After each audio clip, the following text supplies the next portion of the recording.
When you really look into what goes into a swimming pool, from the steel to the pipe, to the pumps, to the filters, to the concrete, to the pavers, to the screens, to the electric, not only does that company support 98 employees from A&G, but Silverline Plastics is where we get our PVC from. They're a manufacturer in St. Lucie County. They employ over 100 full-time employees themselves. I'm buying almost $1 million worth of pipe every year from that company. Now we go into my subcontractor for screen enclosures. They employ 35 employees. Pavers, they employ over 50 employees. So as a total, when we're looking at what this company gives to the community, it's not just what we have and the employees we have, but every other ancillary company that starts supporting that swimming pool that we're putting in. It's amazing when you start going through all the companies and the amount of people that this small little pool company in St. Lucie County truly affects. But when you start breaking everything down, it's amazing the amount of people that this small pool company actually does support. Let's go through the vehicles. I have 68 vehicles that hit the road every day. Guess what? I'm buying them from Dyer Chevrolet. I'm buying them from Arrigo Dodge. I'm buying them from local source people that, guess what? Those need tires. Those need batteries. Those need windshield wipers. I'm going to St. Lucie Battery and Tire. 16 different locations throughout the Treasure Coast. Mickey Miller, Doug Miller, and Joey Miller, who started it 45 years ago, selling chicken eggs on the side of the road. Somebody needed a battery and needed tires. He decided that's how St. Lucie Battery and Tire started 40 years ago. Now it's a 16-store location. Guess what? I spent over $20,000 a month with them maintaining my vehicles. Our core value is always doing the right thing. It's not always easy. It's not always cheap. It's not always the inexpensive way out. But at the end of the day, do the right thing. We all have to look at ourselves in a mirror each and every day when we wake up, and I want to be very happy and proud of the person that I am. Again, it's not easy to do the right thing, but when we go ahead and we take that and we throw it across the entire company, that's our core value, and each and every person comes to work every day knowing that, hey, we're going to do the right thing, we're going to make sure that client is taken care of, we're going to make sure that product is built 100%, and that correlates back into the community, where the community trusts us to be able to do so many other things other than just build swimming pools. It's not just me, it's my family, it's my wife, it's my kids. My wife allows me to do what we do. My wife's on the board for the Boys and Girls Club. My wife is on the board for United Against Poverty. My wife is an amazing human being, and God bless her heart, and God thank her, because she's my high school sweetheart. And she truly allows me to do what I do. We are constantly out in the community, as you said, doing things. We have an amazing organization called Christmas for Kids that started 15 years ago by David French in Station 4 up in Fort Pierce. From that, Christmas for Kids started. Christmas for Kids now is an organization that has over 110 volunteers. We meet every month. We have board meetings every month, and we handed out over 5,000 toys this past Christmas to over 3,500 kids. Not only did we do that, but we also partnered up with a couple other organizations in the community. Now we also feed them as well on Christmas Day. We hand out Publix gift cards, we hand out shoes with Little Feet organization. So it's a multiplier when you start looking at the organizations in St. Lucie County. It's not just that they help themselves. Most organizations as a multiplier to help everybody else. That is one of the great organizations, and my children have been part of that since they were 4 and 6. So my kids come out Christmas Day. 4 o'clock in the morning when we wake up, we go to breakfast. We then go out to the fire station at 6 o'clock. We hit the road. We then go home at about 2:33, shower, go to my mom's house for Christmas dinner, then come home at 8 o'clock at night and open up Christmas at our house. And we've been doing that now for the last decade. Every part of my life where I've transitioned as I've grown, there's been a different mentor throughout that entire progress. Art Allen, who was my former partner, truly took me underneath his wing when I was a 21-year-old kid selling swimming pools, provided me the opportunity to go ahead and be a business partner, and truly taught me how to, in the business aspect of swimming pools. Then you fast forward to Hal Roberts. Hal Roberts, as I transitioned for business, he taught me how to basically run a business. Then you transition to my neighbor Dan. My neighbor Dan lives right down the street from me, and when COVID hit, we decided to start Steak and Wine Night. Steak and Wine Night happened through COVID on a Thursday night. He is a retired general contractor from New York City. Actually is my courier, works for A&G Concrete Pools. The ideas and the comments and the conversations that occurred on Thursday night Steak and Wine Night really tailored through the last 4 or 5 years through COVID. Now you fast forward to what it is today, and I look back, and it's really my mom. My mom's my mentor, because whatever it took, no matter what time of day, no matter how tired you were, no matter how tired she was, you get up, you pick up your bootstraps, and you go to work and you make things happen. At the end of the day, I give time and monies. It's not just monies. It's really easy to write a check. Really easy to go, you know what, I'm just going to go ahead and fund that. I'm going to go do what I want to do. But you know what? What does that teach my kids? What does that teach my employees? When my employees see, you know what, he's up there at 4:30, 5 o'clock in the morning, he's working, he's going out, he's doing all these events, he's actually physically there, and I think being present is what's more important than anything.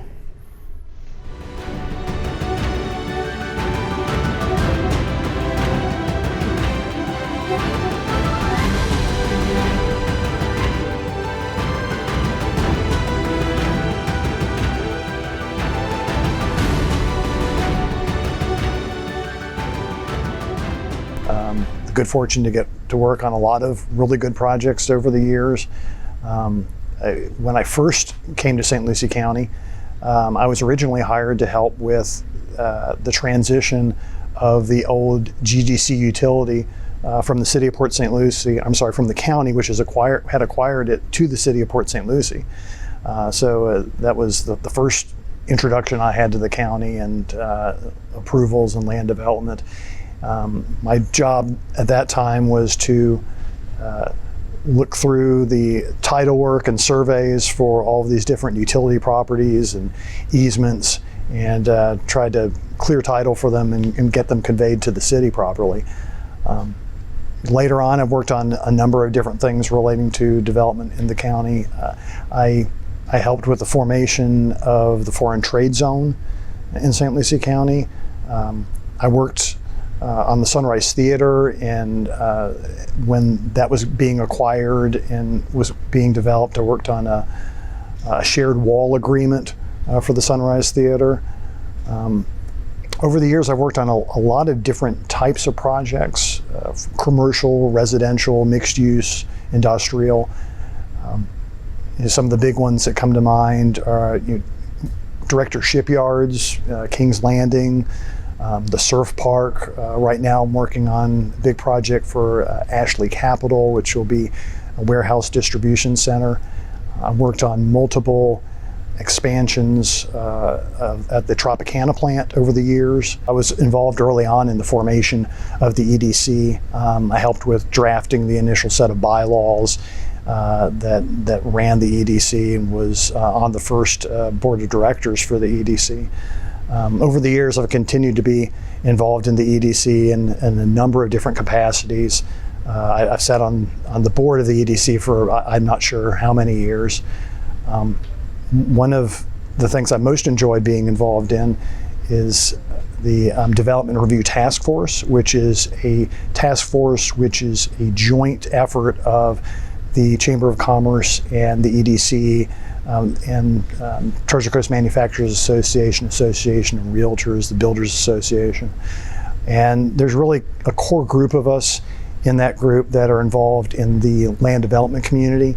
And what we do is we look at issues that we face in getting projects approved quickly in St. Lucie County.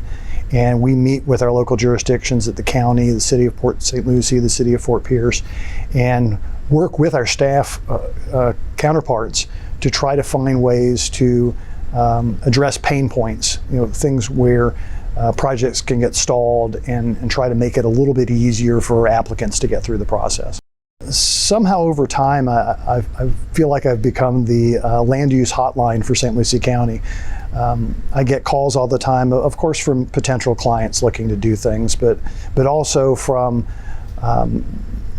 other attorneys, from land planners, engineers, sometimes from staff members at the cities or the county, with questions about developing various projects, developing pieces of property.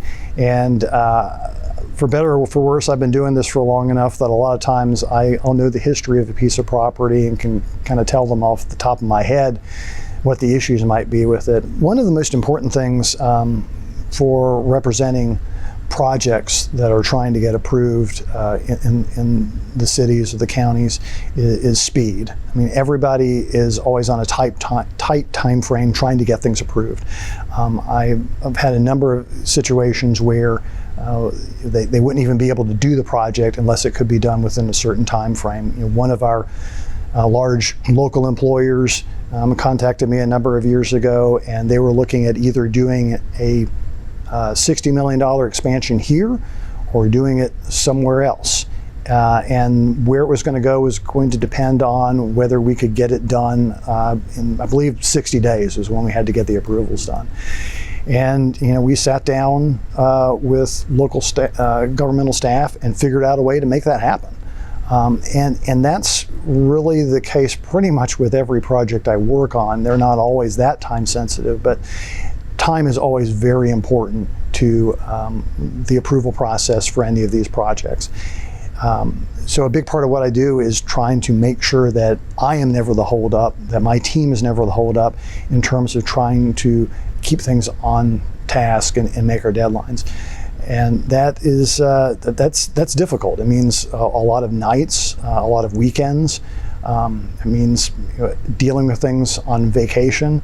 I started with Dean Mead back in 1995 as a 26-year-old attorney, and I was very fortunate. I had very good mentors that I worked for. Michael Minton, Joe Zwaymer, and Bobby Klein were partners with the firm at the time, and they encouraged me to go out and volunteer in the community.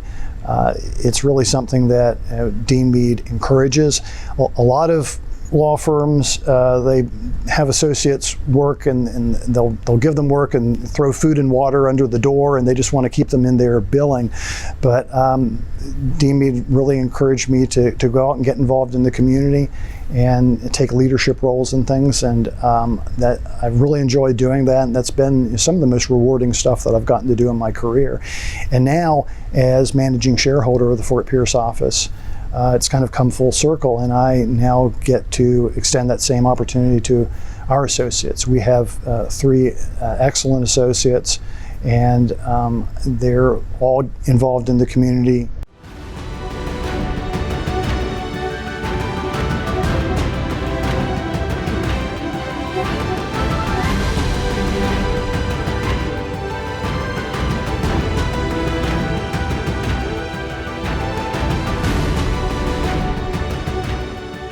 Back in 2016-17, one of the first companies that we got to meet with was Pursuit Boats.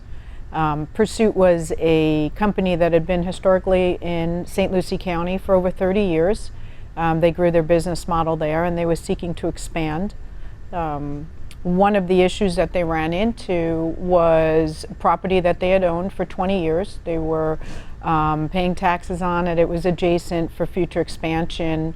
And when they tried to expand, they realized that there was an issue with scrub jays, which prevented them from expanding. And so we came in and brought the county team with us from environmental and planning, and work through some of those challenges. And the outcome of that was we were able to help the company acquire land adjacent to their existing property, which was actually a better property and a larger property, giving them frontage along St. Lucie Boulevard for a larger expansion. The first project we were able to jumpstart there was FedEx.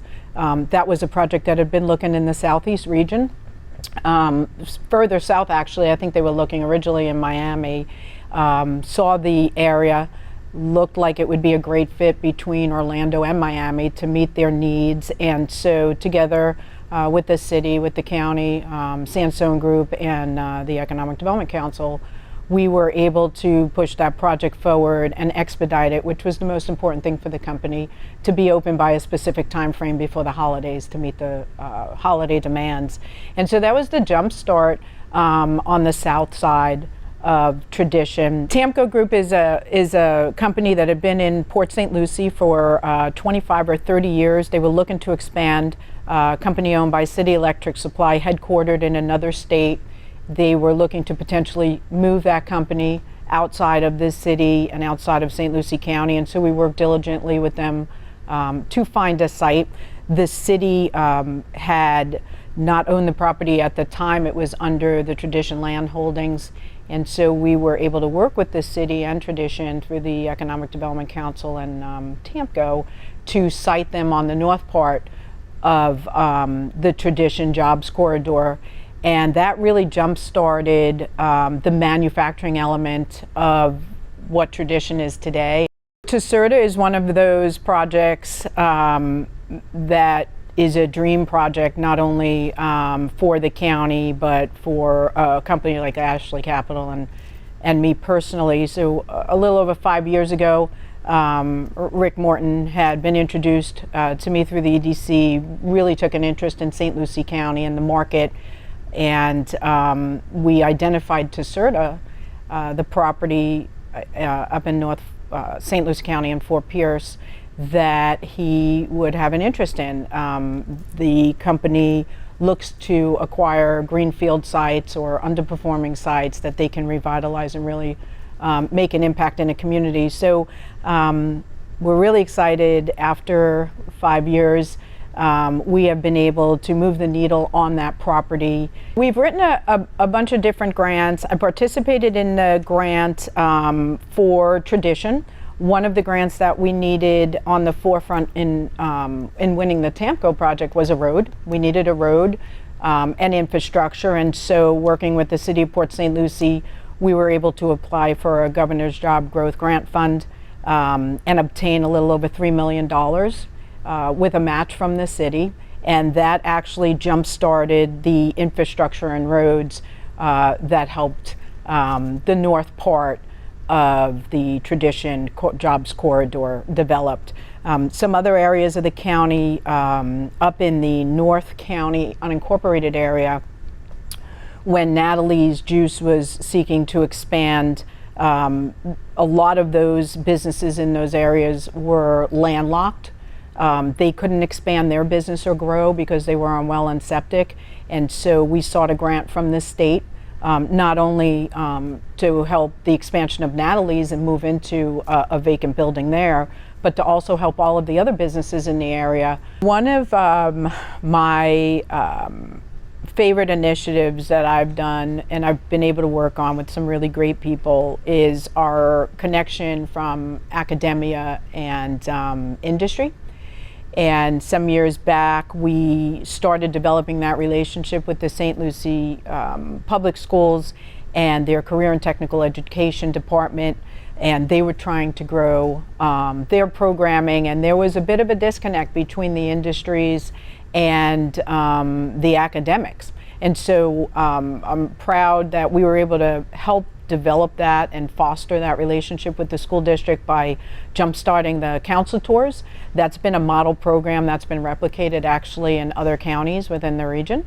From that, we jump-started the boot camp, which was one of probably my biggest pride and joys in developing programming, and that boot camp has made a huge impact. I have been blessed to work with really great people, work alongside great people, work for great people. I still do today. I think when I think of a mentor, for me, I look at my kids as my mentors. They have been able to help me become who I am. I think, like any parent, they may say, you know, you learn to have a lot of patience, you learn to have the art of negotiation. They've helped me see things through different lenses and through different personalities, and to be able to address challenges and difficult situations where I've been able to learn